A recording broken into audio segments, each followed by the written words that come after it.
Hello, my friends, and welcome back to PlayStation Livecast. We are still here at E3 2015, and I am joined by Sam from Co-op. Hello, sir. Hi. Thank you for joining us today. We are you. talking about GNOG, which Yeah. is the best title for a game in a long time. It's the weirdest title. It is a weird title. It doesn't stand for anything, right? Or does it, and no, you can't it's tell a us? completely created names. I love sort it. of like creating weird names like that. Dude, I love it. Well, I'm really glad you could be here from representing Co-op. So tell me a little bit about it. It is a little experimental. Yeah, and we can get into that it's a bit soon, weird. but Yeah. go for it, man. So yeah, GNOG is about those giant monster heads that you play with. So each one of those heads is a level, and it has a little puzzle inside of it.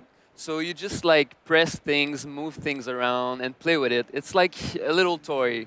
So to reiterate, giant monster heads that have worlds inside them. That is the premise of the game. Yeah. So yeah, when I was trying to wrap my mind around this when I saw it before the show, I kind of thought of it as like, and it's an experiential, like it's being developed in coordination with Project Morpheus, so it'll have Project Morpheus support. You're gonna have like heads looking at you all around you. It's going to be really awesome, but it's an experiential sort of puzzle game, but it also has like a soft narrative to it too, because you guys are able to kind of tell stories with the art, right? Yeah. So yeah, there's gonna be a little character like the ghost that you see at the beginning, and you're gonna learn about him throughout the game. So each one of the heads is like something related to the character. There's not much in the demo now, but it's gonna be So I gotta know, giant monster heads with worlds inside them. Where did that idea come from? I'm really a big fan of like physical toys. I've been inspired by Polly Pocket toys or Mighty Max. It's the boy version. So little micro worlds that you can like bring in your pocket. And, like, I really like discovering them. Like there's little objects hidden inside of them. So yeah, I'm really a fan of this, and I wanted to make like a game about that. And you guys are a really small team, so yeah, we're that's 4 amazing. people. And so the thing is, even though you're only 4 people, you've made a game that has like really high visual fidelity. Like it's immediately eye-catching, right? It's beautiful. It's weird, Thanks. as discussed. But it's also kind of touching. It's kind of sweet in a way. Like it feels very comfortable. Yeah, like when I first played it, I kind of felt a sense of ease because there's no like, unless this happens later, there's no giant timer in the corner counting you down. No, there's not gonna be score. You're not gonna die. I come from a 2D illustration world, graphic design, and I really like slick-looking, super simple visuals, not aggressive. I like colorful worlds. It's a really smooth experience. Yeah, no, absolutely. And I mean, we have to talk about Project Morpheus a little bit. I don't know if you can speak to it in detail or not, but what's it like developing for that platform? We're just about to start experimenting with it. So we have a few ideas. Maybe we'll remove that question.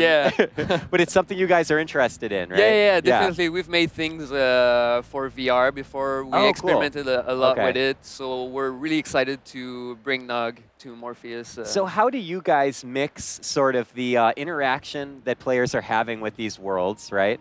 The art that you and your team have created, and then the sound as well, I thought played a really important part, because when you mesh all those together, I mean, that's classic video game formula, so. Yeah, Ramsey is our composer, and he uses those heads as musical instruments. So each one of the pieces in the game makes a different sound, and as you solve little puzzle layers adds up. So sounds is really important in GNOG. It's really like a big interactive music box. Yeah, and I mean, how would you compare it to maybe other games of that type where they mix like, gameplay with sound and stuff? I mean, obviously, Hook'em is a big inspiration for us. Absolutely. We really like how they've used the sounds. Make a soundscape. Yeah, absolutely. Now, do each of the different heads are pretty much different, right? So you're kind of, I don't want to call them levels because that's a bit traditional, but they're kind of self-contained, but then at the same time, when I was playing this demo before E3, spoilers, I played it before E3, I hope that's okay. They're all kind of connected. It felt like you were kind of going in and out of these different worlds. I mean, how did you guys develop that? So each level, if we want to call it that, is like as a theme. Or each head. Yeah, each head has a theme. There's main heads. So there's the ocean head, there's the bug head, there's like multiple heads, and each one of them has connection to smaller heads.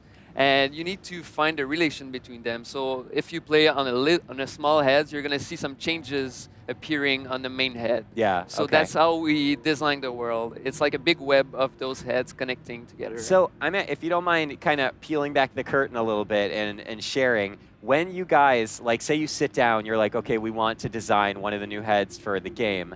Where does it start? Does it start with like a concept that you draw? Does it start with like, we want to convey this feeling or this elements, and then you guys go in from there? Yeah, I usually start with a illustration. So everything starts with one of your illustrations? Yeah, in 2D. Much. Yeah, I just draw, I concept out things that I want to see, things that I like moods that I like and stuff like that. And after that, we think about interaction that could be cool in that sort of theme. So, and then we gray box it in Unity, and we move things around, and we try it if it's cool or not, and then it goes into the game if we think it's cool. And then we just dump it in there if it's good. Yeah. So what's it like working with DualShock 4 then? Because it's kind of, you know, as we're seeing, you kind of point and click and like grab and pull, and it's very, what's the word, tactile, even though you're all interfacing digitally. How do you guys work with that?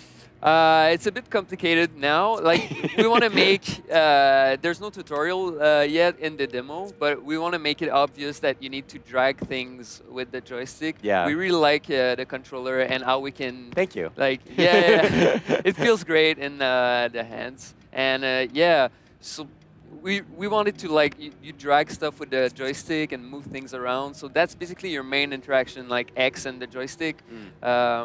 Yeah, and now the problem is, like, we have a bit of a difficulty learning, like, showing it to the player. Interesting. How to interact with it. Teach. Some people get it, some people don't, but we're working on a level where it's going to be obvious what you need to do, and then you go in the game. So what do you want players to take away from GNOG after they've either played even just a small part of it, or the whole experience when it eventually comes out? Like, what are you guys looking to do with your player interaction? I sort of want people just to enjoy a fun, calm experience, just like having their inner children pop, like just being... Just explode out of their head. Yeah, just enjoying like a really simple moment and like being surrounded by sounds, and yeah, I think a really simple, calm experience is what I want people to experience. I'm feeling it. I'm already relaxed just talking to you, even though there's all these cameras and lights everywhere. So before we end, I want to give you a chance. Did we cover everything? Is there anything else that's really important about GNOG that you want to convey to our audience? I think that's pretty much it. We covered a lot of things. Yeah. We did cover a lot of things. Yeah. I think that's it. Yeah. Okay. And GNOG is coming to PS4. I don't think you guys have announced a date yet, but you are working on it next year at some time. We don't know when, but it's going to be next year. Take your time. More important for you guys to be proud of it, right? Well, thank you so much for coming on with me and having me. Sharing it with the world. PlayStation